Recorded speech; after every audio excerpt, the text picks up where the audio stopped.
エモエモ。こんにちは、エモコです。今回はコピックの新商品アクレアを全色購入してレビューしてみたいと思います。コピックといえばチャオやスケッチなどの油性のイラストマーカーが有名ですが、新商品のアクレアは水性の不透明カラーマーカーでプラスチックや布など紙以外にもお絵かきできる別の会社のポスカと似たようなマーカーですが、アクレアの方が少し値段が高いので、その分書き心地が良くなっているのかポスカと書き比べてみたり、実際にアクレアで絵を描いてみて詳しくレビューしてみたいと思います。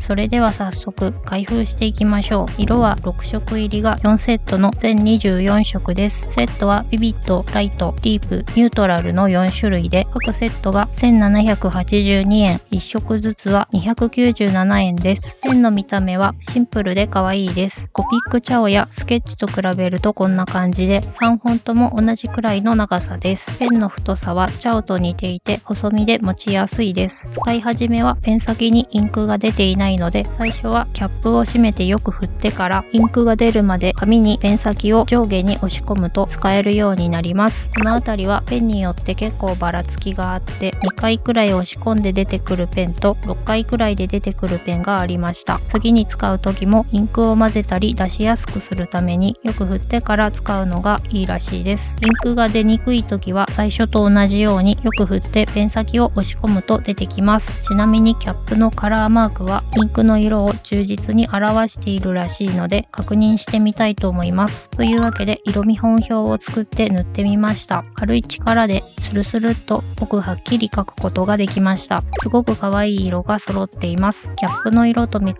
べるとこんな感じです。だいたい似たような色になっているので色見本は作らなくてもいいかも。アクレアは別の色の上から重ね書きもできるので、黒いところに塗った線もほとんど透けずに綺麗に描けています。スノーホワイトやカスタードベージュ、クリームイエローなどの白っぽい色は少し透けやすいので、使う時にはしっかり振ってインクを混ぜてから使った方が良さそうです。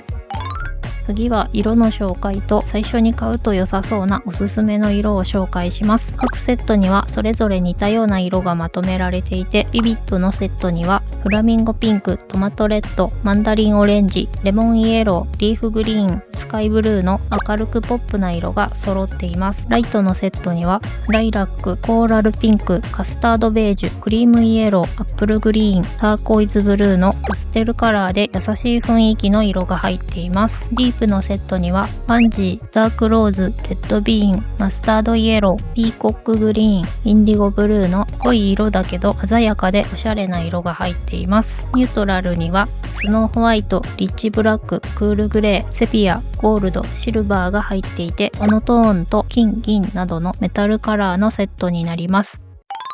次は同じ不透明マーカーのポスカと比較してみます。アクレアの線幅は 0.8 から 1.2mm、ポスカの極細タイプは 0.7mm で、実際に描いてみると同じくらいの太さです。どちらもインクの出がいい時は太くなりやすいし、インクが出にくい時は細くなりやすいです。筆圧で線幅が変わることもあって、アクレアの方が細い時もあります。アクレアは全24色、ポスカの極細タイプは全21色です。色見本を見比べると微妙に色が違うので、すでにポスカを持っていて色数を増やしたい人はアクレアを買い足してもいいかもしれません。ただ塗った色を斜めから見るとアクレアは表面がテカテカしていて、ポスカはマットな質感に見えるので、ポスカとアクレアを重ね塗りしても大丈夫ですが、アクレアのところだけツヤっとした質感になります。アクレアでおすすめの色はハイライト用に使える白と、人の肌を塗るときに便利なカスタードベージュです。あと金と銀のキラキラ感はポスカよりもアクレアの方が綺麗かも。どちらも発色が綺麗で、黒い紙に描いても黒色が透けずに綺麗に描けます。描いている途中にペン先を押し込んでインクを出す動作をすると、たまにインクが溢れてしまうことがありますが、ポスカの方がドパッと出てきたり飛び散ることが多かったです。次は裏写りをチェックします。まずは普通のコピー用紙に描いてみましたが、一番裏写りするのが油性マーカーで、次にポスカ。アクレアは薄い紙でもあまり裏写りしませんでした。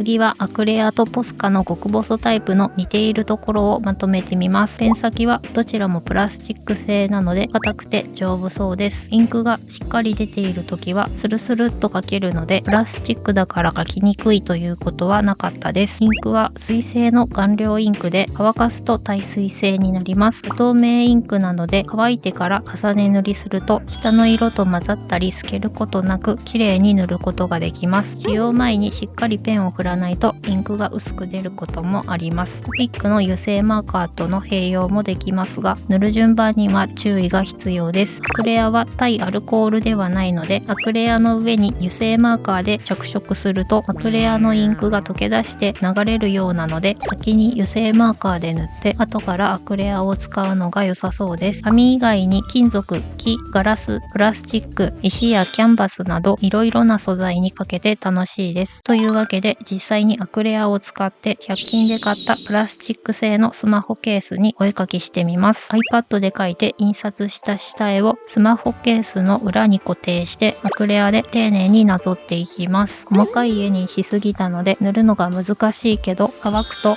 重ね塗りできるので修正しながら塗っていきます。割とすぐ乾くので重ね塗りしやすかったです。ツルツルしたプラスチックに描いているせいだと思いますが、白などの明るい色は色ムラが目立ちます。何度か重ね塗りして少し綺麗になりましたが、表面が少しボコボコしてしまいました。紙だとムラなく綺麗に塗ることができます。目のあたりが細かくて描きにくかったのでコピックマルチライナーを使ってみました。普通に描けましたが、後で水性ニスを使ったら溶けるかもと気がついて、上からまたアクレアで塗り直しました。途中で色が出ない時に筆圧を強めに描くと先に塗った色を削ってしまったので、インクが出なくなったらいらない紙でペン先にインクを出して、スマホケースの方はなるべく筆圧をかけずに塗ると良さそうです。次はアクレアのいいところ、気になるところを話してみます。まずいいところですが、不透明なインクで下の色が透けにくく、失敗しても重ね塗りして修正しやすいところです。普通のマーカーは重ね塗りすると色が汚くなってしまうので、失敗すると修正が大変ですが、アクレアは重ね塗りできるのでお絵かき初心者の人でも扱いやすそうです。乾くのも早い気がするので、失敗しても割とすぐに塗り直せるのが良かったです。あとは裏写りしにくいので手帳やノートに使えるのもいいと思います。プラスチックや布など紙以外に描けるのも楽しいです。水性でインクの匂いが少ないので、アルコールマーカーの匂いが苦手な人にも良さそうです。次に気になるところですが、値段が少し高いところです。ポスカの細字と極細は安いお店だと200円くらいで買えますが、アクレアの6色セットは1782円、1色ずつだと各色297円するので、もう少し安いと嬉しかったです。あとペン先のサイズが今のところ1種類しかないので、ポスカみたいにペン先のサイズ違いがあると良かったです。今のペン先は線画を描くには少し太くて、広い面を塗りつぶすには細いので、今後ペン先のバリエーションが増えるといいなと思います。あとはペンが一本一本ビニールに包まれていて、ミシン目があるけどなかなか破れなくて剥がすのが大変でした。というわけで完成しました。スマホに装着するとこんな感じです。プラスチックは少し描きにくかったけど、色がしっかり出て綺麗に描けました。強くこすると絵が剥がれそうなので、実際にスマホケースとして使う場合には透明な水性ニスを上から塗った方が良さそうです。紙以外にもお絵描きできるのが楽しかったです。値段は少し高いけどシンプルで可愛く使いやすい不透明マーカーだと思うので、アクレアが気になっている人はよかったら参考にしてみてください。今回紹介した製品のリンクは動画の概要欄に書いておきます。このチャンネルではおすすめの画材やお絵描き関連の動画を投稿しています。この動画が参考になったよという人はチャンネル登録や高評価、コメントなどしてもらえると動画を作る励みになるのでよろしくお願いします。ご視聴ありがとうございました。